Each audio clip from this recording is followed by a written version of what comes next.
नमस्कार दोस्तों, स्वागत है आपका कंप्यूटर के इस नए लेक्चर में। और इसमें हम पढ़ेंगे ब्लॉक डायग्राम ऑफ कंप्यूटर, यानी कंप्यूटर का जो डायग्राम ब्लॉक डायग्राम है उसको इसमें हम स्टडी करने का प्रयास करेंगे। इसमें हमने कंप्यूटर को सबसे पहला है हमारा यूजर, और दूसरा है इनपुट, और तीसरा है हमारा सीपीयू यानी प्रोसेसिंग यूनिट, और चौथा है हमारा आउटपुट। इन 4 स्टेप में हम ब्लॉक डायग्राम को पढ़ेंगे। ओके, तो सबसे पहले आइए बात करते हैं हम यूजर की। यूजर वो पर्सन होता है जो हमारे कंप्यूटर को ऑपरेट करता है, उसे क्या बोलते हैं? यूजर है। जैसे हम और आप, तो ये क्या है? यूजर के अंतर्गत काउंट करेंगे। तो सिंपल सा है, जो कंप्यूटर को ऑपरेट करता है उसे यूजर कहते हैं। ओके, इसके बाद आते हैं हम इनपुट यूनिट में। तो इनपुट क्या है? कंप्यूटर को जो भी डाटा दिया जाता है उसे इनपुट कहा जाता है। यानी यूजर जो कंप्यूटर को जो भी डाटा देता है उसे इनपुट डाटा कहते हैं, और वो जिस डिवाइस के माध्यम से दिया जाता है उस डिवाइस को इनपुट डिवाइस कहा जाता है। जैसे कि सपोज दैट मैंने टाइपिंग की, तो टाइपिंग में किससे करूंगा? कीबोर्ड से करूंगा। तो जिस डिवाइस से करूंगा यानी जिस उपकरण से करूंगा वो क्या कहलाएगी? Input device. तो जो भी ऐसी डिवाइस जो सीपीयू को डाटा इनपुट कराने का कार्य करते हैं उन्हें क्या बोलते हैं? Input device. और जो डाटा इनपुट होता है उसे इनपुट डाटा कहते हैं। ओके, क्लियर है? इसके बाद हम बात है अगले स्टेप पे, इसका है प्रोसेसिंग यूनिट यानी CPU. Okay, processing unit CPU को ही बोलते हैं, ये हमेशा याद रखना। ओके, तो जो डाटा हमें इनपुट डिवाइस से प्राप्त होता है उस पर प्रोसेस करना, वो किसका काम होता है? प्रोसेसिंग यूनिट यानी सीपीयू का। ओके, इसलिए सीपीयू को कंप्यूटर का ब्रेन भी कहते हैं। ये कई बार क्वेश्चन आ चुका है कि कंप्यूटर का मस्तिष्क किसे कहा जाता है? तो कंप्यूटर का मस्तिष्क किसे कहते हैं? सीपीयू को, यानी प्रोसेसिंग यूनिट को कंप्यूटर का मस्तिष्क कहते हैं। तो ये बहुत इंपॉर्टेंट क्वेश्चन है कि सीपीयू का कंप्यूटर का मस्तिष्क किसे क्या है, ब्रेन किसे कहा जाता है? तो सीपीयू को या प्रोसेसिंग यूनिट को। तो इसमें हमने प्रोसेसिंग यूनिट को यानी सीपीयू को 3 पार्ट में बांटा है। सबसे पहले है मेमोरी यूनिट, दूसरा है कंट्रोल यूनिट, तीसरा है एएलयू यूनिट। ओके, इन तीनों के बारे में हम डिस्कस करने का प्रयास करेंगे। सबसे पहले हम पढ़ते हैं मेमोरी यूनिट। मेमोरी यूनिट क्या है? यदि हमें कोई डाटा भविष्य में यूज करने के लिए सुरक्षित करना चाहते हैं तो उसे मेमोरी यूनिट के अंतर्गत सिक्योर या सुरक्षित या सेव किया जाता है। ओके, यदि मान लीजिए सपोज दैट हमने वर्ड में कोई फाइल बनाई और उसको हमें भविष्य में यूज करने के लिए उसको सुरक्षित करना है तो हम कंप्यूटर में उसको सेव करते हैं, कंट्रोल एस यानी सेव एज करते हैं या सेव करते हैं। तो वो कहां पे चली जाती है? कंप्यूटर की मेमोरी में स्टोर हो जाती है। यानी जितनी भी फाइलों को स्टोर करने का कार्य कौन करता है? Memory unit. हालांकि मेमोरी 2 टाइप की होती है, एक प्राइमरी और दूसरी होती है सेकेंडरी।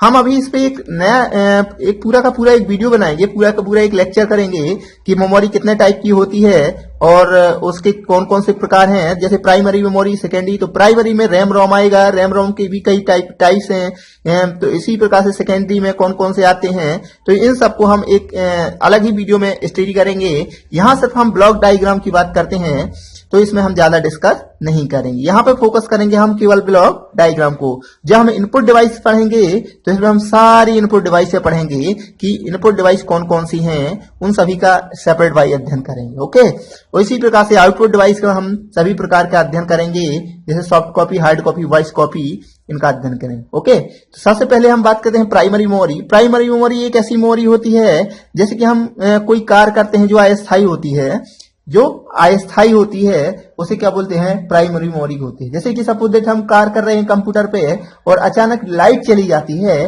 तो जो डाटा है वो प्राइमरी में रहता है, इसलिए वो डिस्ट्रॉय हो जाता है। लेकिन जैसे ही हम कंप्यूटर में कंट्रोल एस करते हैं यानी सेव करते हैं, वो डाटा सेकेंडरी स्टोरेज डिवाइस में परमानेंटली सेव हो जाता है। तो उन्हें क्या बोलते हैं?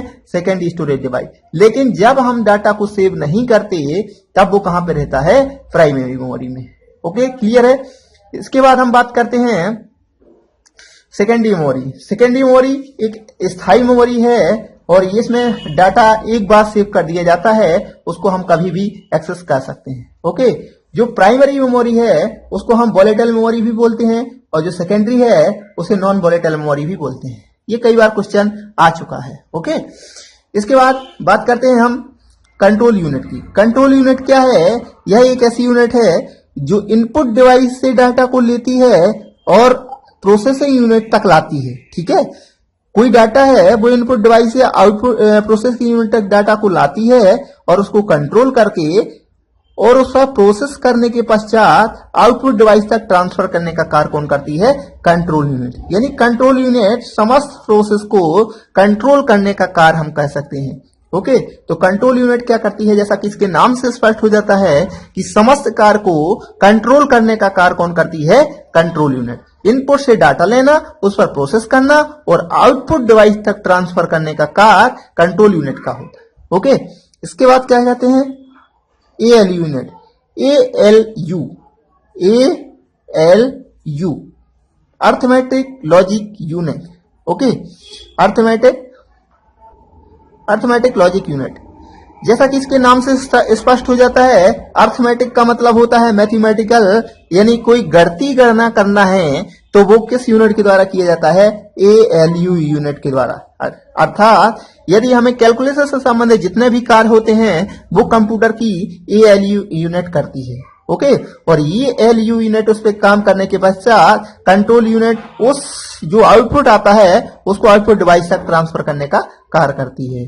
ओके, तो इस प्रकार से सीपीयू यानी प्रोसेसिंग यूनिट कंप्लीट हुए। अब हम आते हैं आउटपुट पे। ओके, तो आउटपुट यूनिट यानी आउटपुट क्या होता है इसके बारे में हम बात करते हैं। तो आउटपुट, आउट का मतलब बाहर और पुट यानी जाना, अर्थात एक ऐसी प्रोसेस जो प्रोसेसिंग डिवाइस के पश्चात जो डाटा आता है उसको प्राप्त करना या प्रदर्शित करना क्या कहलाता है? आउटपुट कहलाता है। ओके, इनपुट से जो डाटा आता उस पर प्रोसेसिंग हुई और प्रोसेसिंग के पश्चात जो डाटा प्राप्त होता है वो आउटपुट डिवाइस के माध्यम से प्रदर्शित किया जाता है। ओके, तो आउटपुट डाटा तीन प्रकार का होता है जनरली। एक तो होता है अपना हार्ड कॉपी और एक होता है सॉफ्ट कॉपी और एक होता है वॉइस कॉपी। ओके, तो हार्ड कॉपी क्या है, सॉफ्ट कॉपी क्या है और वॉइस कॉपी क्या है, इसको हम एक एक करके समझते हैं। हार्ड कॉपी क्या है?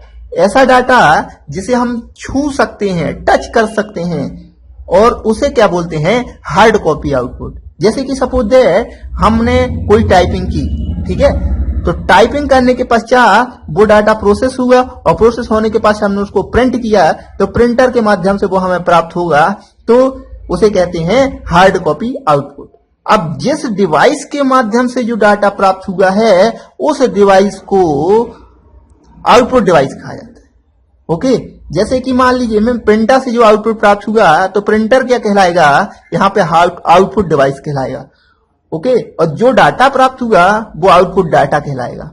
ओके, उसी प्रकार से सॉफ्ट कॉपी आउटपुट क्या है? सॉफ्ट कॉपी का मतलब होता है ऐसा डाटा जिसे हम टच नहीं कर सकते, केवल देख सकते हैं, उसे सॉफ्ट कॉपी आउटपुट कहते हैं। जैसे कि सपोज दैट मॉनिटर है, मॉनिटर में यदि हम जो भी देख रहे हैं उसको टच नहीं कर सकते, केवल हम देख सकते हैं, तो उसे कौन से कहेंगे? Soft copy output. और जो डाटा है वो सॉफ्ट कॉपी आउटपुट डाटा है और जिस डिवाइस के माध्यम से हमें प्राप्त हो रहा है वो device soft copy output device कहलाएगी। जैसे कि मॉनिटर कौन सी डिवाइस कहलाएगी? Soft copy output. और प्रिंटर कौन सी डिवाइस कहलाएगी? Hard copy output. ओके, इसी प्रकार से voice copy output.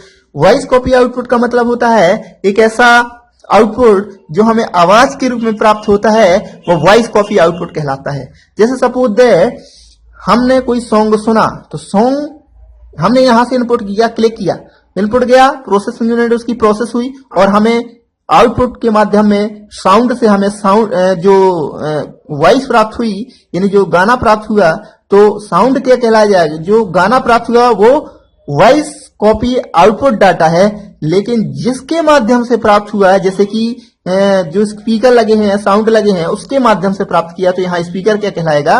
Voice copy output device. Okay, इस प्रकार से ये सारे चैप्टर कंप्लीट हुए। ब्लॉक डायग्राम ऑफ कंप्यूटर आपका फिनिश होता है। अब हम नेक्स्ट टॉपिक में सबसे इंपॉर्टेंट बात करेंगे, क्या इनपुट क्या होते हैं, वो कितने प्रकार के होते हैं, सभी हमारे जो इनपुट डिवाइस है उनको हम पढ़ेंगे, आउटपुट डिवाइस जितने हैं उनको पढ़ेंगे। इस प्रकार से मैं कंप्यूटर की पूरी एक series fundamental of computer complete करूंगा। Thank you. अगर आपको वीडियो पसंद आए तो शेयर करें, लाइक करें। Thank you.